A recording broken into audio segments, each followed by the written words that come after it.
दोस्तों, स्वागत है आपका हमारे चैनल पे Manish Kumar special talk show में। और आज मैं आपके बीच एक बहुत ही अच्छी और मोटिवेशन कहानी लेकर आपके बीच आया हूँ, जो हमको बहुत ही अच्छी प्रेरणा देती है। और ये जो कहानी है, ये एक शराबी और गौतम बुद्ध के बीच की कहानी है।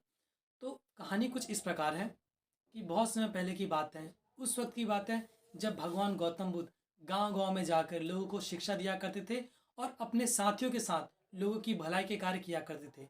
तो उसी उसी दिन की बात है जब भगवान गौतम बुद्ध एक बार एक गांव में जाते हैं और गांव में जाके वो लोगों को उपदेश दे रहे होते हैं। तभी उनकी सभा में एक औरत आती है रोती चिल्लाती हुई कि महाराज प्रभु, मेरा जो बेटा है ये बहुत बड़ा शराबी है। मैंने इसको बहुत कोशिश किया कि ये शराब ना पिए, लेकिन उसने शराब नहीं छोड़ी और हमेशा वो अपनी बीवी से, अपने बच्चों से और मुझसे लड़ता रहता है। कुछ ऐसा कीजिए कि मेरा जो बच्चा है वो बिल्कुल ठीक हो जाए, वो शराब छोड़ दे। तो ये बात सुन के गौतम बुद्ध बोलते हैं कि तुम अपने बेटे को लेके मेरे पास आना। तो अगले दिन, जैसा कि गौतम बुद्ध ने बोला था, तो वो अगले दिन अपने बेटे को लेके गौतम बुद्ध के पास आती है और गौतम बुद्ध उसको बोलते हैं कि तुम शराब क्यों पीते हो। तो वो जो आदमी होता है, जो शराबी होता है, वो बोलता है कि स्वामी महाराज, मैं भी छोड़ना चाहता हूँ शराब, लेकिन मैं छोड़ नहीं पाता हूँ। क्या करूँ कि मैं शराब छोड़ दूँ। तो महाराज बोलते हैं, गौतम बुद्ध जी बोलते हैं कि तुम चिंता मत करो, तुम मेरे साथ कल आना, तुम कल मुझसे मिलने आना, तो मैं तुम्हें तुम्हारी शराब छुड़ा दूंगा। तो वो बोलता है कि ऐसा हो जाएगा सचमुच में। शराबी बोलता है कि क्या ऐसा हो जाएगा। तो गौतम बुद्ध बोलते हैं हाँ हाँ, क्यों नहीं, बिल्कुल हो जाएगा, तुम कल आना मेरे पास। तो ठीक उसी समय, अगले दिन ठीक उसी समय पे वो शराबी होता है, वो गौतम बुद्ध के पास आता है। और फिर गौतम बुद्ध उसको लेके उसको एक घने जंगल में जाते हैं।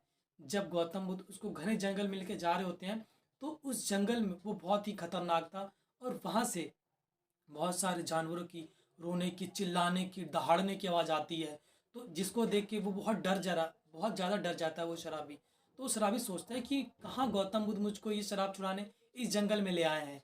तो वो अंदर ही अंदर डरा होता है। तभी गौतम बुद्ध उसको बोलते हैं कि एक काम करो, तुम ये जो पेड़ है ना, इस पेड़ से पकड़ के कुछ देर खड़े रहो, मैं आगे जा रहा हूँ और कुछ देर बाद जब मैं यहाँ पर आ जाऊँगा तो मैं तुमको बुला लूँगा। तो वो शराबी जो होता है बोला अच्छा ठीक है। वैसे वो डर रहा होता है, लेकिन बोलता है अच्छा ठीक है, जब उन्होंने बोला है गौतम बुद्ध ने पेड़ को पकड़ने के लिए, तो क्यों ना यहाँ पर कुछ देर इंतजार कर लूँ। तो गौतम बुद्ध चले जाते हैं और जाके सीधा वो जहाँ पर शिक्षा प्रवचन देते हैं वहाँ चले जाते हैं अपने शिष्यों के बीच में। और वो जो शराबी होता है वो जंगल में अकेला होता है। और जब शेर की, बाघ की दहाड़ने की आवाज़ आती है तो उसको बहुत डर लगता है और डर के मारे वो जंगल में वो पेड़ पकड़ के, जो पेड़ पकड़ रखा होता है उसको छोड़ के वो भाग जाता है। और भागकर वो सीधा वो सीधा उसी सभा में जाता है जहाँ पर गौतम बुद्ध प्रवचन दे रहे होते हैं, उपदेश दे रहे होते हैं अपने शिष्यों को। और वो जाके सीधा गौतम बुद्ध से गुस्से में बोलता है कि तुमने तो बहुत गलत किया, तुमने मुझे कैसे क्या कहते हैं जंगल में छोड़ दिया। तभी गौतम बुद्ध बोलते हैं कि अरे, तुम यहाँ कैसे आ गए। तो बोले क्यों, मैं अपने पैरों से दौड़ के आऊँ। बोले तुमको तो, गौतम बुद्ध बोलते हैं कि तुमको तो पेड़ ने पकड़ रखा था। बोले कि नहीं नहीं, ऐसे कैसे हो गया। बोले पेड़ ने मुझे कहाँ पकड़ा था, मैंने पेड़ को पकड़ रखा था। बोले कि नहीं नहीं। गौतम बुद्ध बोलते हैं कि नहीं नहीं, बोले तुमने पेड़ को नहीं पकड़ रखा था, पेड़ ने तुमको पकड़ रखा था। बोले कैसी। शराबी बोलता है कि क्या आप कैसी बात करें महाराज, पेड़ ने मुझको नहीं, मैंने पेड़ को पकड़ रखा है। तो बोलते हैं ठीक ठीक इसी प्रकार तुम ये जो शराब पी रहे हो ना, तो शराब ने तुमको नहीं पकड़ रखा है, शराब ने तुमको नहीं जकड़ रखा है, बल्कि बल्कि शराब को तुमने जकड़ रखा है। तो ये जो बातें जब ये शराबी सुनता है तो उसकी आंखें खुल जाती है और उनके पैरों में गिरकर माफ़ी मांगता है और उनसे बोलता है कि महाराज मुझे माफ़ कर दो, मैं आगे से कभी ऐसी गलती नहीं करूँगा और अपने बीवी बच्चे, परिवार और माँ बाप की सेवा करूँगा। और तब से वो जो शराबी होता है वो बिल्कुल ठीक हो जाता है।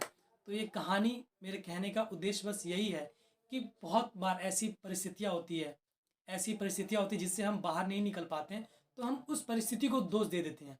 बल्कि कोई भी जो परिस्थितियाँ होती है या कोई कठिनाई होती है, वो इतनी बड़ी नहीं होती जितनी बड़ी हम उसको बना लेते हैं। तो उम्मीद करता हूँ कि आपको ये कहानी पसंद आई होगी। और अगर आपको ऐसा लगा हो कि ये कहानी में कुछ बात हो या मेरे द्वारा बोली गई कहानी आपको अच्छी लगी हो, तो प्लीज़ इसको लाइक, कमेंट, शेयर और सब्सक्राइब ज़रूर कर देना।